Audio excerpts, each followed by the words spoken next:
The history of the Rains Entry Day. The Rains Entry Day is the first day where Buddhist monks dwell permanently at a suitable place throughout the rainy season, starting from the first day of the 8th waning moon until the 15th day of the 11th waxing moon, for a period of 3 months. Before the Lord Buddha legislated the rains retreat for the monks, they used to make a pilgrimage all throughout the cold, hot, and rainy seasons. This caused the inhabitants to criticize and find fault with the monks for having made a pilgrimage all throughout the cold, hot, and rainy seasons, causing so much damage to the vegetation and killed so many small animals. The monks had heard how the people were criticizing and finding fault with them, so they brought the subject to the Lord Buddha. The Lord Buddha considered the situation and then said to the monks, "Behold, monks, from now on, we allow you to dwell in one place during the rainy season. There are 2 rains entry days. The first is Purimika, the first rains entry day. It means the day after the full moon day of Asalaha, which signifies the first rains entry day, and falls on the first day of the 8th waning moon. The second is Pachimika, the last rains entry day. It means 1 month after the Asalaha, which falls on the first day of the 9th waning moon.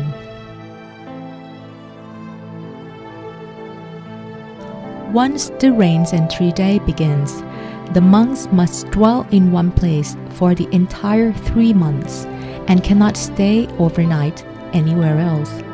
There is an exception to the rule, which allows an overnight stay elsewhere. This is called Sattaha Karaniya, which means when there is a matter of necessity, a 7-day temporary stay elsewhere is allowed, as in the following example. There was once a lay devotee named Ujjain. He had a temple built for the monks in the suburb of Kosol. At one point, he had a wish to offer alms, listen to the Dhamma, and meet with the monks.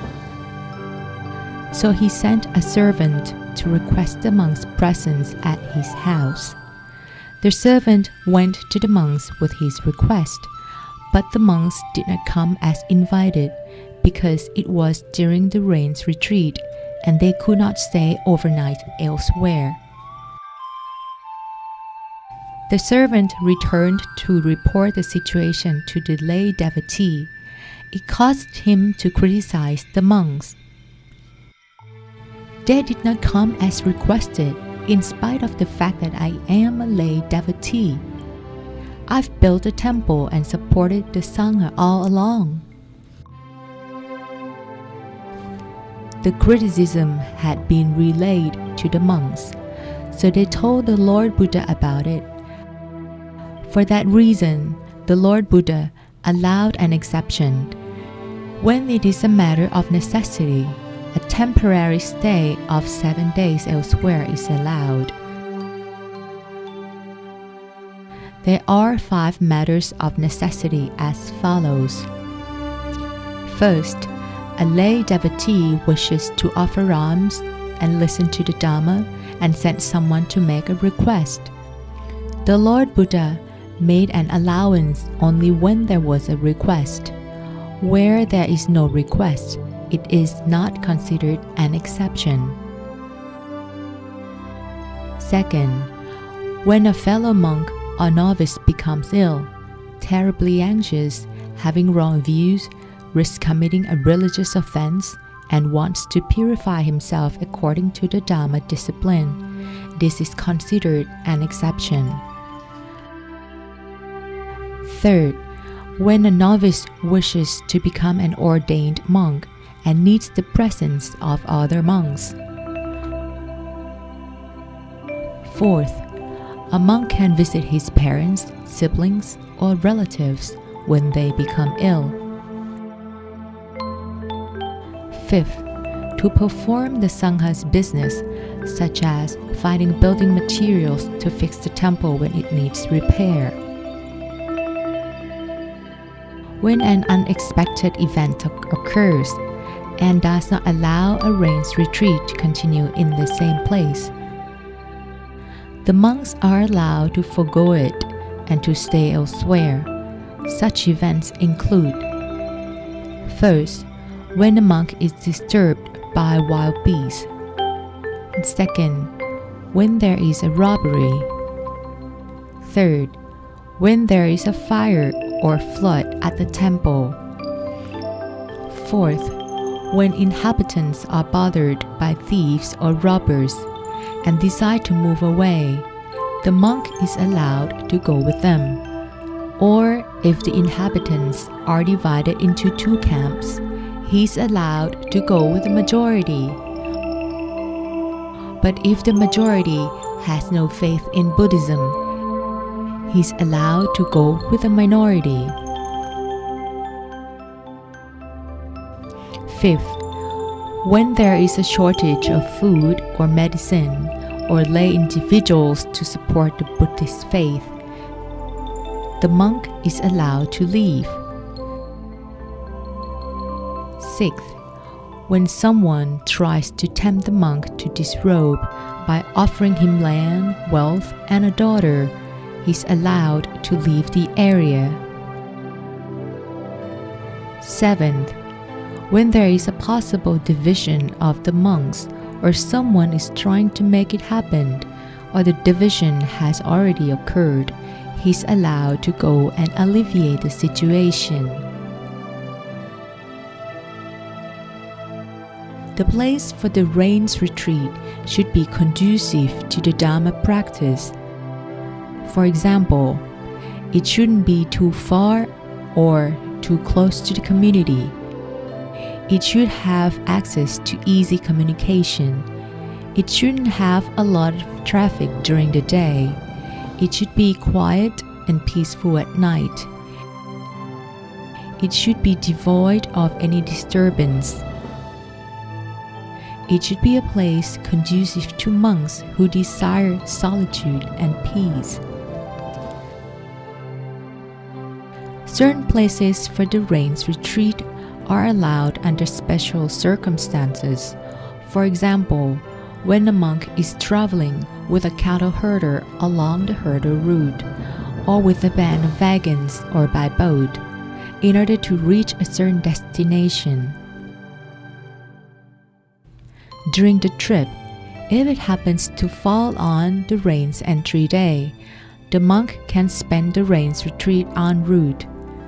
When the cattle herder, the band of wagons, or the passenger boat continues on course, the monk is allowed to continue his journey by making a vow, Itavasan Upemi, which means I am spending my rains retreat here. When the monk reaches his place of destination, he is allowed to spend the rest of the rains retreat there. Should the place of his destination not be reached because the cattle herder, the band of wagons, or the passenger boat comes to an end of the trip, the monk is allowed to spend the rest of the rains retreat at the particular place. Such conduct does not violate the legislation. The Lord Buddha forbade spending the rains retreat in inappropriate places such as: first, in the hollow of a tree, as the monk might be mistaken for a demon. Second, on a branch of a tree, as the monk might be mistaken for a hunter. Third, in an open space, as when it rains, the monk would need to run for shelter in the hollow of a tree or under a building. and this doesn't look proper and is considered an inappropriate conduct for a monk. Fourth, a place without a bed, that is, a sitting and sleeping area without adequate protection from the elements, making it impossible to practice the Dhamma. Fifth, in a ghost haunt or a hut in a corpse yard built in the old days, as the monk might be mistaken for an undertaker. Sixth, beneath an umbrella or in a tent, as the monk might be mistaken for a cattle herder. Seventh, in the water vessel, as the monk might be mistaken for a heretic.